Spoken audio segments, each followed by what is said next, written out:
2023, c'est effectivement une année importante pour Avril puisque nous avons clôturé le premier cycle de notre démarche Spring. Spring, c'est le nom de la démarche RSE du groupe Avril.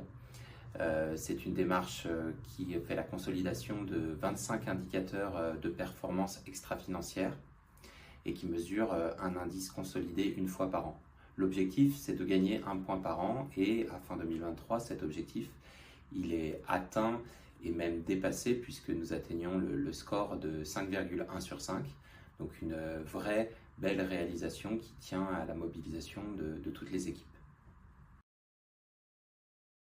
Ces dernières années, on a réalisé de grandes avancées dans la stratégie climat-carbone du groupe.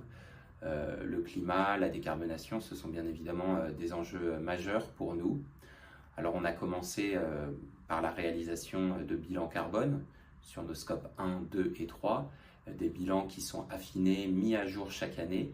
Et grâce à cette compréhension fine de nos émissions, on est maintenant en capacité de mobiliser les équipes, les filiales autour des leviers clés de décarbonation, que ce soit sur les aspects consommation d'énergie des usines, mais aussi achat et également tout le volet supply chain. Ces actions et leur mise en œuvre, ça se voit en fait dans les résultats puisque sur les émissions Scope 1 et 2, on a constaté une réduction de 6% entre 2022 et 2023.